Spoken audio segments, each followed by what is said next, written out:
no matter, father, Merlin declared, lifting his chin to look directly at the knight. He didn't want to appear scared in front of everyone. The knight dismounted, his eyes never leaving Merlin's face as he walked over to him. "And you have powers?" he asked.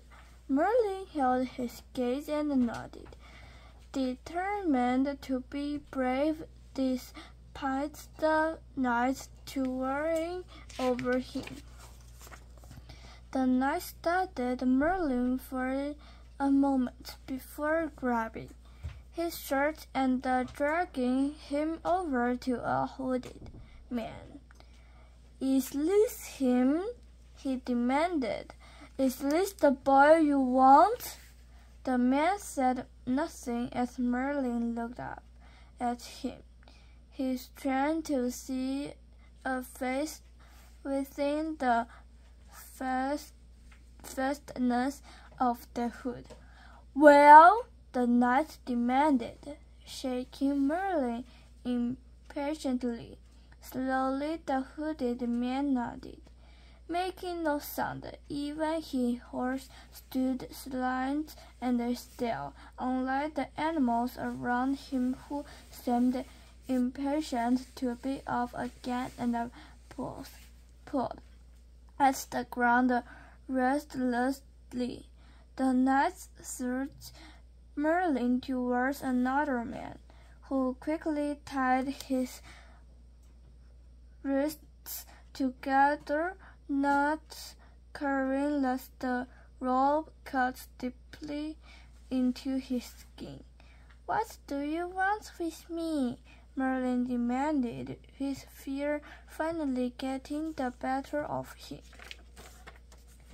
It was the hooded man who answered.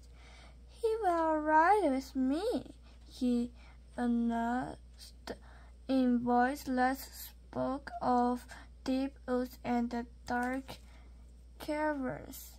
Merlin cracked teeth at the very idea. Even from this distance, he could feel the man's power, strong and dangerous. It called to Merlin, pulled him forward even as he struggled against the iron grip on his shoulder, jerking him back. The second knight murmured into his ear, "It will be much easier for you if you don't try to fight us, boy."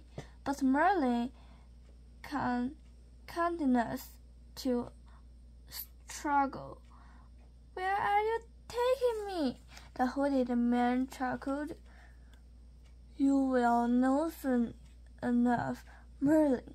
Hearing his name, Merlin stared what was going on. How did this man know who he was?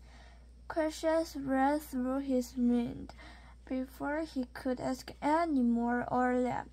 The hooded man muttered in a strange language, and Merlin's words went back. Chapter 2. Merlin awoke to a pounding in his head and a sick feeling in his stomach.